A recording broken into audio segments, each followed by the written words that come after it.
좀 다음엔 좀 힘있게 해봐요. 힘있게.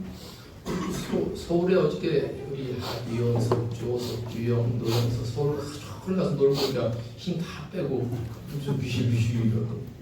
형석이는 일단 박자를 좀 잘 맞추고. 그래요. 청년들 오셔서 감사합니다. 네, 오늘 예수님의 팔복 설교 중에 5번째 설교 말씀입니다. 긍휼히 여기는 자는 복이 있도다. 이런 설교를 준비하면서 긍휼히 여기는 자, 긍휼이란 뭘까? 영어로 이제 멀시라고 하죠. 멀시. 긍휼이 과연 뭘까? 여러분 한번 생각해 보셨을까요? 긍휼은 뭘까? 우리가 생각하는 긍휼은 과연 무엇일까? 이런 생각을 이제 우리는 좀 해볼 필요가 있을 것 같아요. 저는 그 드라마 중에 이 법률 드라마, 막 법정에서 서로 검사와 변호사들이 다 이렇게 막 법률적으로 막 이렇게 서로 소송을 하고 이런 거 좋아해요. 또 하나는 의학 드라마, 수술하고 이런 거 보면은 야, 내가 수술 같은 건 잘 할 수 있을 것 같은데. 제가 축산과 나왔고 닭 잘 잡잖아요. 닭내장이나 뭐 비슷할 거 아니겠어요. 소내장이나 그때는 잘 할 수 있을 것 같은데 라는 이런 생각이 들어요. 의학 드라마를 이제 좋아하는데 여러분 아마 보셨을 거예요. 몇 년 전에 낭만 닥터 김사부라는 드라마가 있었어요. 낭만 닥터 김사부. 인기리 이제 방영됐었는데 여기 주인공 김사부라는 사람은 의사이고 응급의학과 의사예요. 응급실에서. 근데 어느 날 응급실에 환자가 한 명씩 왔어요. 칼에 맞은 환자가 왔어요. 누구냐니까 흉악범이 이제 칼에 맞고 온 거예요. 다쳐서 온 거예요. 그런데 그 흉악범은 사람을 죽인 살인범이요. 그리고 지금 본인이 상처를 받아갖고 이제 응급실을 실려왔단 말이죠. 그러한 상황에서 이제 응급실 의사였던 김사부가 이 흉악범을 이제 치료를 합니다. 치료를 해요. 그런데 그 흉악범에 의해서 피해를 받은, 그러니까 피해자예요. 피해자의 가족들이 병원에 와서 김사부에게 또 병원에게 왜 저 흉악범을 살리려고 하느냐. 저 사람 죽어도 마땅하다. 사람을 죽인 사람이다. 격렬하게 항의를 막 하는 거예요. 격렬하게. 우리 형제를 죽이고 우리 가족을 죽인 사람인데 왜 살려주려고 하느냐. 막 항의를 한 거예요. 이때 주인공이 한 말이 기억납니다. 물론 이 사람은 사람을 죽인 살인범이고 흉악범입니다. 그러나 저는 의사입니다. 의사는 환자가 어떠한 사람인지 그건 나중이고 먼저는 살리고 보는 사람이 의사입니다. 그러니까 일단 살려놓고 그 다음에 죄값을 받게 하면 되지 않겠습니까? 라는 그런 장면이 있었어요. 그럼 이 장면을 보면서 흉악범을 죽게 내버려 두는 것이 맞는가? 아니면 살려야 되는가? 무엇이 정의로운 것일까? 쉽지 않은 거죠. 그럼에도 이제 의사 김사부는 흉악범을 먼저 치료를 하는 것이 우선이다. 이러한 얘기를 해요.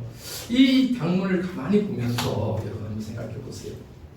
하나님의 긍휼이라는 것이 바로 이런 것 아니겠는가? 하나님께서 우리 각 사람에 대한 긍휼이 바로 이런 거예요. 여러분 그렇잖아요. 우리는 하나님 앞에서 추악하고 불의하고 죄 많고 죄 많은 인간이잖아요. 그런데 하나님은 어떻게 하셨어요? 죄가 많으니까, 죄 흉악하니까, 죄 불의하니까 그냥 놔둬 죽게 놔버려 이러지 않으셨잖아요. 우리의 삶의 모습이 어떠하든지 일단 하나님은 우리를 어떻게 해요? 살리고 보시는 거잖아요. 살리고 보시는 거잖아요. 그 방법이 뭐예요? 십자가 예수 그리스도를 통해서 일단 우리를 살리고 보는 거예요. 내 죄의 모습이 내가 흉악범이든 죄인이든 부족한 자든 연약한 자든 찌그러진 자든 고물이든 다 하나님은 우리를 일단 먼저 살리고 보는 거예요. 이것이 하나님의 긍휼인 줄 믿습니다. 우리는 그렇게 하나님 앞에 긍휼을 받는 자예요. 오늘 주님은 긍휼히 여기는 자는 복이 있다 라는 말을 써요. 긍휼이라는 단어를 썼어요.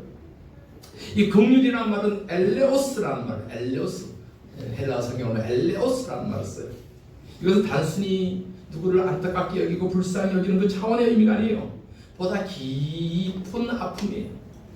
내 몸의 고통과 함께 느껴진 그 아픔을 긍휼이라는 표현을 쓰는데, 이 긍휼과 비슷한 개념에서 쓰는 히브리적 구약의 단어들이 두 가지가 있어요. 하나는 라함이라는 단어예요. 뭐라고요? 라함. 또 하나는 헤세드. 뭐라고요? 네. 그러니까 라함과 헤세드는 이 신약의 긍휼을 대표하는 구약적인 표현이에요. 여러분, 이 라함이라는 말, 슬픔과 애통의 의미를 담고 있는데요. 이 원래 이 라함이라는 단어는 레헴이라는 어원에서 나왔어요. 레헴. 우리가 레헴 하면 많이 알고 있는 단어가 뭐예요? 베들 레헴 할 때 레헴이에요. 이 레헴이라는 단어는 어머니의 자궁이라는 뜻에서 나온 거예요. 어머니의 자궁. 그러니까 어린아이가 어머니의 자궁 안에서 이렇게 있잖아요. 그러니까 어머니의 품 안에서 있는 거예요. 여러분, 긍휼은 이렇게 형식적으로 이해하는 게 아니에요. 마치 어린 아이를 품는 어머니의 마음처럼 그 아이를 품고 있는 그 사랑을 라함이라고 하는 거예요. 여러분, 아이에게 엄마는 다 주잖아요. 다 줘요. 이제 우리 권사님들은 하도 오래돼서 잊어버렸을 수도 있겠지만, 우리 청년들은 나중에 시집가고 장가가면 이제 아기를 가지면 뭐예요? 입덧을 한단 말이에요. 입덧을 하면은 먹지도 못하고, 우리 입사람 보니까 그래요. 먹지도 못하고 토하고 그랬다 그래요.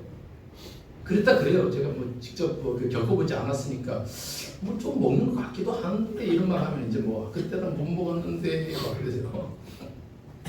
먹지 못하도, 여러분, 산모는 먹지 못해도 뱃속의 아기는 굶어요, 안 굶어요? 안 굶어요. 안 굶어요. 지는 탯줄을 통해서 엄마의 영양분을 쪽쪽쪽 다 빨아먹는단 말이에요.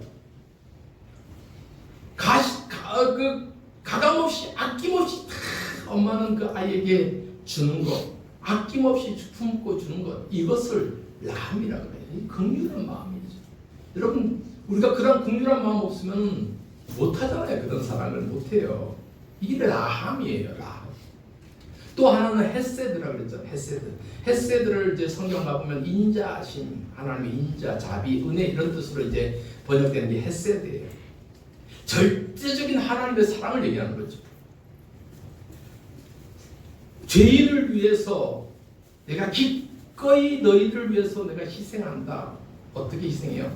내가 죽는 한이 있어도 내가 너희를 희생한다 라는 마음을 갖고 있는 것이 헤세드예요. 하나님은 우리에게 그러한 분이라는 거예요. 그래서 우리를 위해서 누구를 보내주셨어요? 독생자 예수 그리스도를 보내주셨잖아요. 그리고 그분이 우리를 위해서 십자가에 달려 죽으셨잖아요. 왜? 나 때문에, 내 죄악 때문에 나를 대신해서 죽으셨단 말이죠. 이것이 바로 헤세드입니다. 헤세드. 자기 자신을 죽기까지 내어드리는 것, 이 헤세드예요. 헤세드. 이것이 바로 긍휼이라는 말이에요. 아낌없이 내 것을 다 내주는 것, 심지어 자기의 목숨까지도 다 내주는 것, 이것이 헤세드예요. 그러니까 긍휼을 하는 삶을 살아라라고 하는 것은 우리가 긍휼한 삶을 살 수 있을까 없을까? 여러분, 쉬워요, 어려워요? 어렵죠. 어찌 보면 주님께서 말씀하신 그 팔복설교는 알면서도 그것을 이루기 너무 어려운 거예요. 그럼에도 예수님께서는 긍휼히 여기는 자는 긍휼히 여김 받을 것이다 라고 말씀합니다. 긍휼히 여김 자는 긍휼히 여김 받을 것이다. 여러분, 지나온 역사 속에서 세상은 늘 교회를 끊임없이 공격했어요. 지금도 마찬가지고, 기독교 2000년 역사 속에서 끊임없이 세상은 교회를 공격하고 시련을 주고 고난을 줘요. 그럼에도 성도들이 기억해야 될 것이 뭐예요? 그 세상을 향해서 대적하고 싸우고 그것이 아니라 뭘 품어요? 긍휼한 마음을 품어요. 긍휼한 마음을 품어요. 긍휼의 삶은 고통을 보고 우리 마음이 움직이는 거예요. 그 고통을 안고 그것을 향해 나아가는 거예요.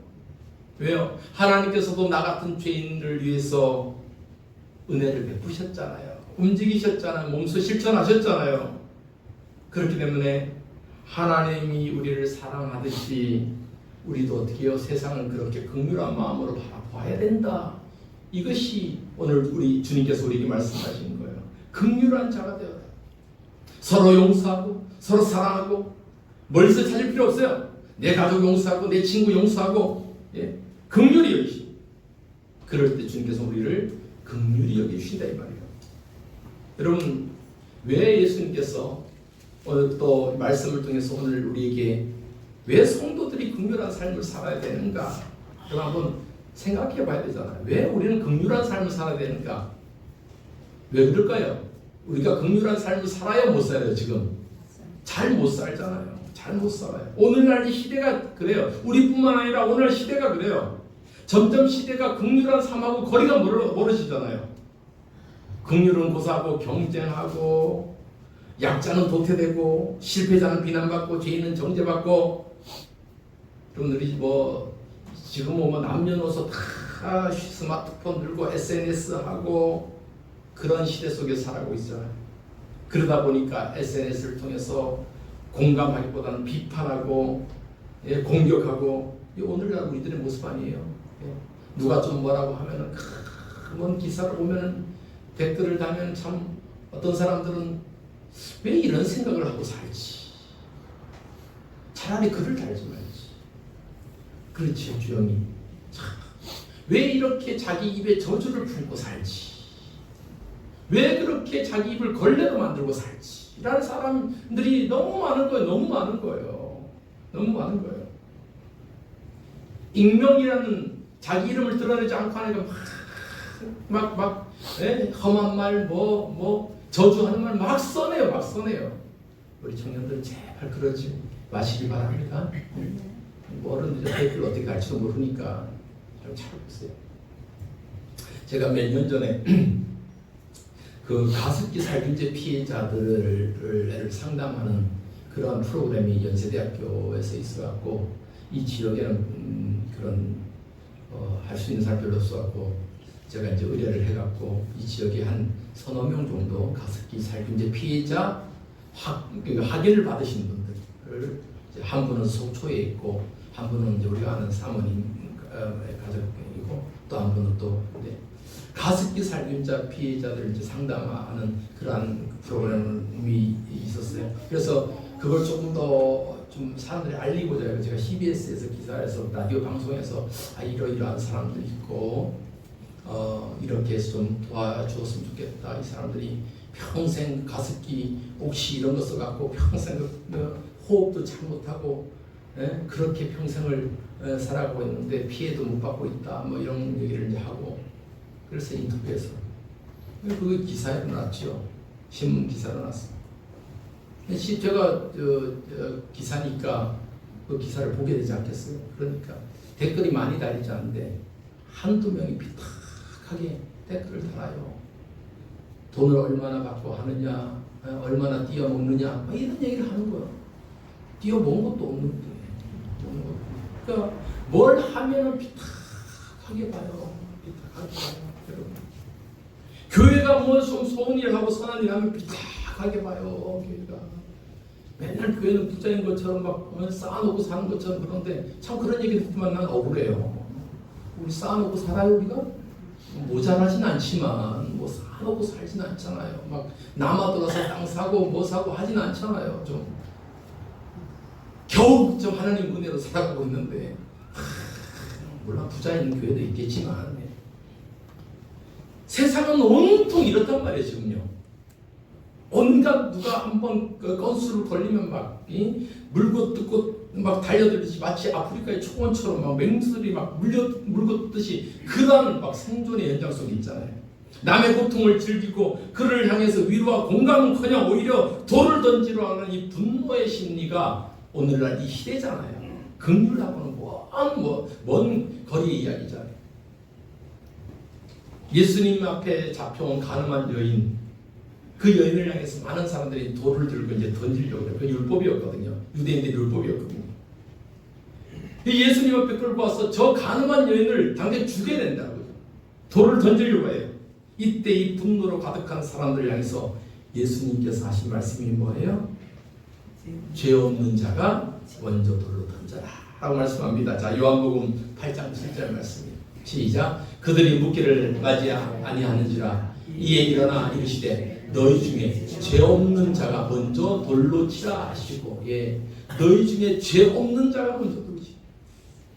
여러분, 이 말씀 뭐예요? 돌에 맞아도 된다고 마땅히 생각하는 그 가늠한 여인이나 지금 돌을 들어 치려고 하는 많은 사람들이나 다 똑같이 뭐다? 다 죄인이요, 죄인이요. 너나 나나 다 죄인이요. 그러니까 우리는 누구를 비난하고 정죄하는 존재가 아니라 모든 인간은 하나님 앞에서 다 긍휼을 받은 존재임을 우리가 기억해야 될 줄 믿습니다, 여러분. 그러니까 서로 막 비난하고 정죄하고, 물론 때로는 담임 목사로서 성도들이 좀 신앙생활 제대로 안 하면 좀 뭐래요, 권면도 하고 그래 하죠. 우리 청년들은 특히 그렇게 하죠. 그래도 사랑의 마음으로 하는 것을 여러분 이해해 주시기 바랍니다. 우리 남시온 알았죠? 네, 아멘. 그런 마음을 하지만 우리는 그러나 서로를 막 비난하고 정죄하고 그런 존재가 아니에요. 우리는 다 하나님 앞에 긍휼받은 존재, 긍휼받은 존재예요.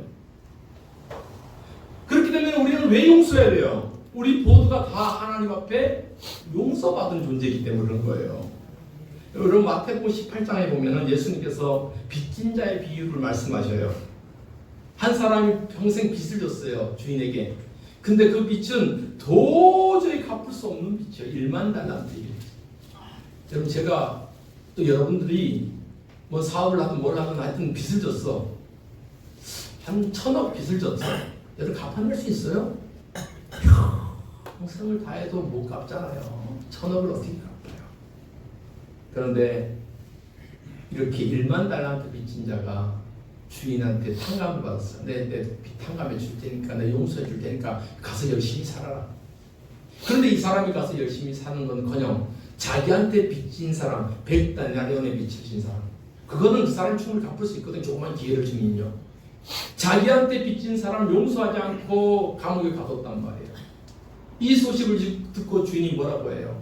야, 너는 큰 빚을 탕감받았어도 너한테 진 빚, 작은 빚을 진 사람을 용서하지 못했느냐? 너가 용서함을 받았으면 너도 용서해야 되지. 이런 말씀을 하시는 거예요. 자, 마태복음 18장 33절요. 시작. 내가 너를 불쌍히 여긴 것 같이 너도 내 동료를 불쌍히 여김이 마땅하지 아니하냐고. 여러분, 이 말씀을 우리가 깊이 새겨야 돼요. 우린 다 하나님 앞에 불쌍히 여김 받은 존재들이에요. 긍휼 받은 존재들이에요. 그러니까 우리가 서로를 위해서 불쌍히 여기고 긍휼을 베풀어야 되는 것은 마땅해요, 안 마땅해요? 마땅한 거예요. 마땅한 거예요. 그러니까 옆에 사람들 보면서 서로 미워하지 맙시다. 시작. 서로 미워하지 맙시다. 긍휼을 베풀어야 돼요. 난 주호가 저렇게 졸고 있어도 절대 미워하지 않아. 우리 주호 고개를 드시오. 주호. 예. 여러분, 서로 미워하지 않아요. 여러분, 긍휼이 뭐예요? 실패한 사람을 정죄하지 않고 상처 입은 사람들의 아픔을 외면하지 않고 죄를 미워하되 사람은 포기하지 않고 계산하지 않고 관계를 회복하려고 하는 적극적인 의지, 이것이 긍휼 아니겠습니까? 왜 우리가 긍휼해야 돼요? 우리가 하나님께 긍휼받은 존재이기 때문에 그런 거예요. 용서받은 존재이기 때문에 그런 거예요. 그러니까 긍휼은 하나님의 마음을 담는 거예요. 하나님의 마음을 담는 거예요. 우리 성도들은 늘 이러한 긍휼의 마음을 갖고 그렇게 살려고 노력해야 돼요. 어디서부터 그래요? 나랑 가장 가까운 자리부터 가족을 향해서 원망과 분노가 있다면 긍휼의 마음을 주옵소서 기도해야 되고, 또 교회에서 우리 성도들 가운데 하나님 미워하는 마음 생기면 하나님 긍휼의 마음 달라고 늘 기도해야 되고, 연약하여 넘어진 성도들 정죄하지 않는 우리 공동체 되게 도와주시고, 오히려 상처 입은 자 품어가는 우리 공동체 사명교회 되게 도와주시고, 우리 사명교회 그러한 교회 되게 하여 주옵소서. 기도하는 저와 여러분 되기를 축복합니다. 또 세상을 향해서도 우리 성도들은 긍휼한 마음을 가져야 되죠. 가난한 자를 보면은 우리가 도와줄 수 있는 것이 뭐가 없을까?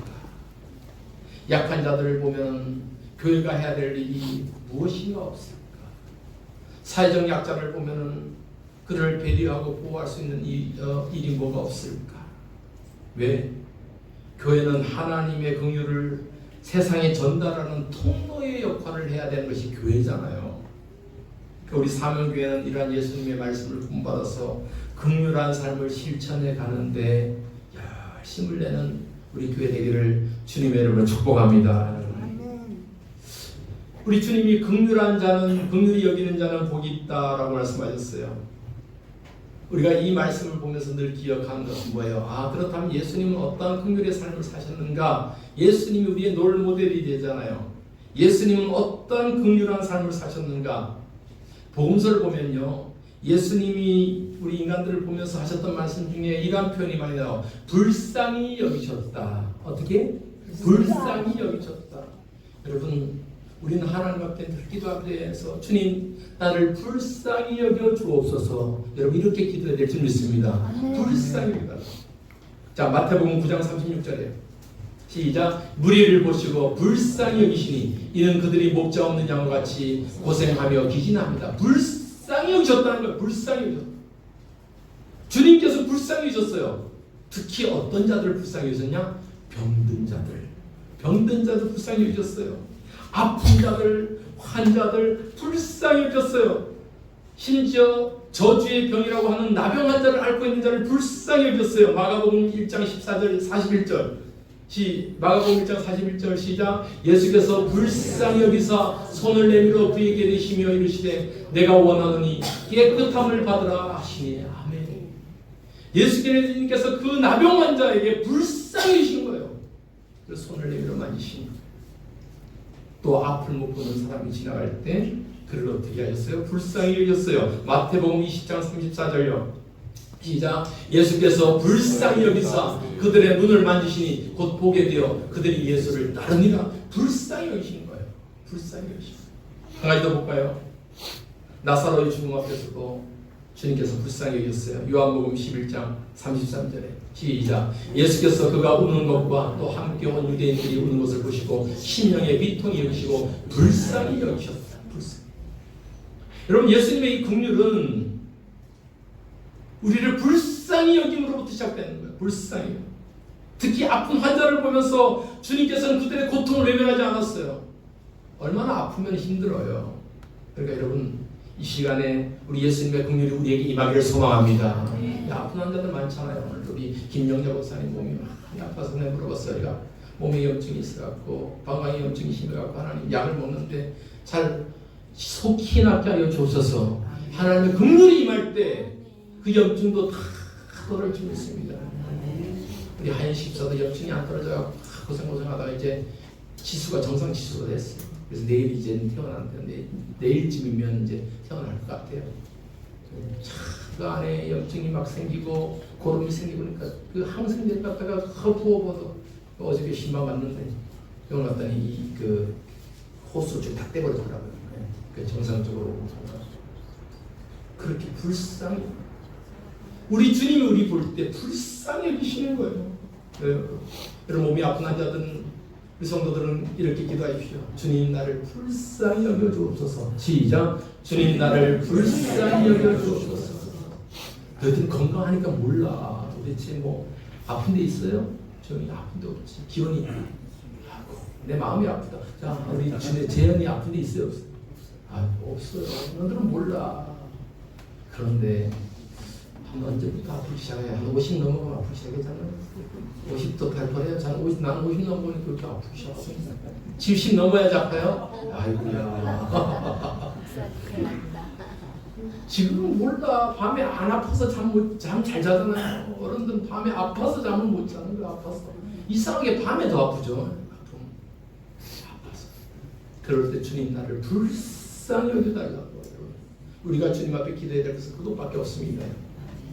우리 주님은 또한 죄인을 향해서도 긍휼을 베푸셨어요. 우리 주님 말씀하신 것, 내가 의인을 부르러 온 것이 아니요 죄인을 부르러 왔다. 왜 죄인을 부르러 왔어요? 야, 너 죄인이니까 너 심판받아야 돼. 이거 아니었잖아요. 왜? 내가 죄인을 부르러 온 것은 그들을 회개시키려고 회개시켜서 다시 살리게 하기 위해서 너를 죄인을 부르러 왔다. 이 말씀하시는 거예요. 자, 누가복음 5장 32절에 누가복음 5장 32절 시작. 내가 의인을 부르러 온 것이 아니요 죄인을 불러 회개시키러 왔노라. 죄인을 불러왔대요. 죄인을 불러왔대요. 죄인을. 그리고 그를 갖다 어떻게 해요? 회개시키려고 온 거예요. 회개시키려고. 여러분, 우리는 하나님 앞에 다 죽을 죄인이에요. 그런데 예수님께서 우리를 정죄하지 않고 우리를 불러주셔서 용서하시고 새 사람 되게 하시는 거예요. 예수님의 긍휼이죠. 긍휼이죠.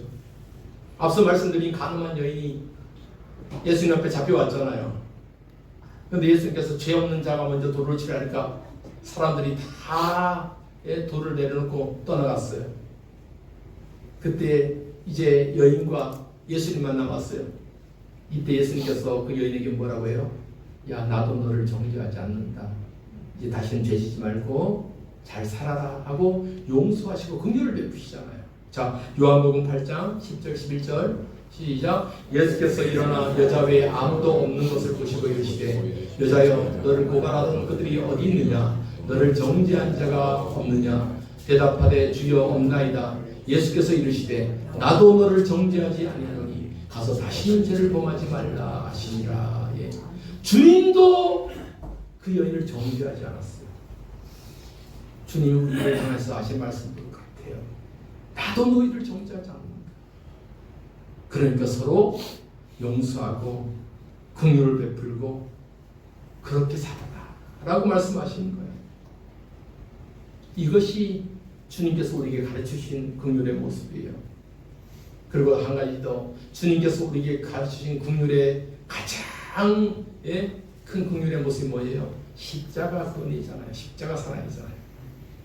그 십자가의 못을 받고 조롱하는 분들을 향해서 아버지여 저들을 사하여 주옵소서, 아버지여 저들을 사하여 주옵소서 라고 십자가상에서 예수님은 그렇게 기도하잖아요. 우리를 위해서 생명까지 내어주신 그 예수님께서 긍휼의 삶을 우리에게 보여주셨다 이 말이에요. 여러분, 그렇기 때문에 우리가 주님을 닮아서 긍휼한 삶을 살아야 될 것이 당연함을 우리는 고백합니다. 주님의 말씀 받아서 우리 하나님 긍휼하게 하여 달라고, 미워하지 않고 용서하게 하여 달라고. 하나님, 나도 주님 앞에 불쌍히 여김 받은 자인데 나도 하나님 불쌍히 여기게 하여 달라고. 여러분, 이러한 마음이 있기를 소망합니다. 그러할 때 우리 주님 말씀하셔요. 긍휼히 여기는 자는 긍휼히 여김을 받을 것이요, 긍휼히 여김을 받는데요. 이것은 두 가지 의미가 있어요. 하나는 수직적으로 하나님과의 관계 속에서, 하나님의 관계 속에서 우리를 하나님이 긍휼히 여기시는 거예요. 우리가 주님 앞에 섰을 때, 마지막 심판대 앞에 딱 섰을 때 무엇으로 우리가 천국문 들어가요? 십자가 그 공의로 들어가는 거예요. 내가 하나님 앞에 내세울 거 아무것도 없어요. 그저 하나님 긍휼을 베풀어 주셔야지 우리가 천국문 들어가는 거예요. 이러한 관계, 긍휼히 여김받을 것이다. 또 하나는 수평적으로 세상을 향해서 야, 너희들 서로 용서하는 같이 서로 용서해요. 서로 용서해요. 여러분, 용서는 전염이 됩니다. 긍휼은 전염이 돼요. 내가 누구에게 저 선한 일을 하면 선한 일은 전염이 돼요.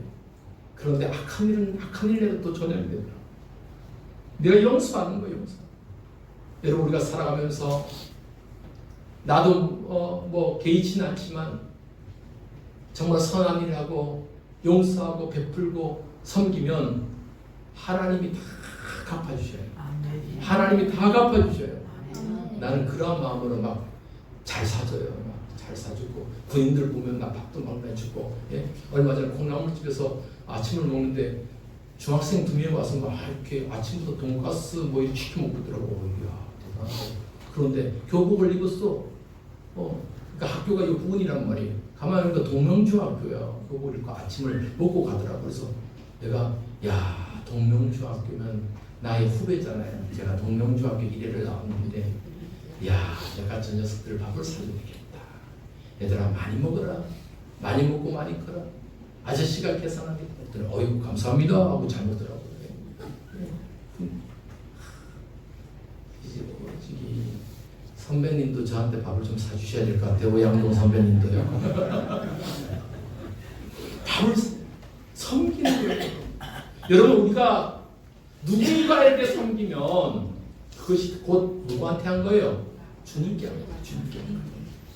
마태복음 25장에 보면은 천국문 앞에 섰을 때 칭찬받는 사람들을 향해서 주님이 이렇게 말씀하셔요. 너희는 내가 줄일 때 먹을 것을 주었고, 내가 목마를 때 물 마시게 했고, 내가 헐벗을 때 옷을 주었다라고 하니까, 주님 우리가 언제 그랬어요? 언제 그랬어요? 이때 주님께서 뭐라고 말씀하셔요? 내 형제 중에 지극히 작은 자에게 하는 것이 곧 나에게 할 것이다, 이 말씀을 하셔요. 자, 마태복음 25장 40절 말씀이에요. 시작. 임금이 대답하여 이르시되 내가 진실로 너희에게 이르노니 너희가 여기 내 형제 중에 지극히 작은 자 하나에게 한 것이 곧 내게 한 것이니라 하시고. 예, 우리가 누구를 섬기고 누구를 위해서 나의 것을 좀 나눠주면 그것은 곧 누구에게 한 거예요? 주님께 한 거예요. 주님께 한 거예요. 여러분, 오늘 긍휼히 여긴 자는 긍휼을 여기 받는데, 우리가 이 시대 속에서 너무 경쟁만 하고 이기려고만 하지 말고 긍휼한 삶을 살아가시고, 용서하고 내가 손해본다고 해도 하나님 절대로 손해보게 안 하셔요. 결코 하나님의 그 긍휼의 삶은 우리의 삶을 윤택하게 할 줄 믿습니다. 이런 마음을 담고 내가 먼저 손 내밀지 못하고, 우리 찬송하고 함께 기도했으면 좋겠습니다. 내가 먼저 손 내밀지 못하고,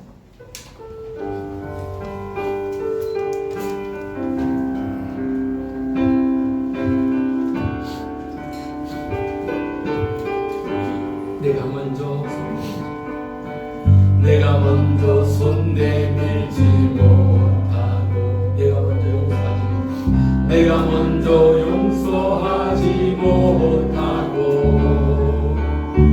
내가 먼저 웃음 주지 못하고, 이렇게 머뭇거리고 있네. 그가 먼저 손 내밀길 원했고, 그가 먼저 손 내밀길 원했고, 그가 먼저 용서하길 원했고, 그가 먼저 용서하길 원했고, 그가 먼저 웃음 주길 원했고, 그가 먼저 웃음 주길 원했네. 나는 어찌 된 사람인가? 간교한 나의 입술이여,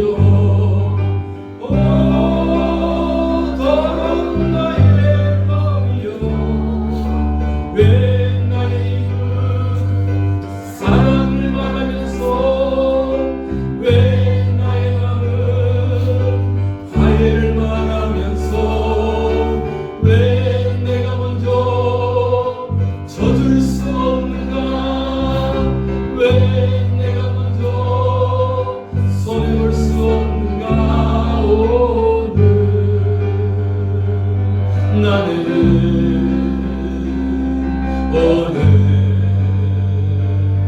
나는 주님 앞에서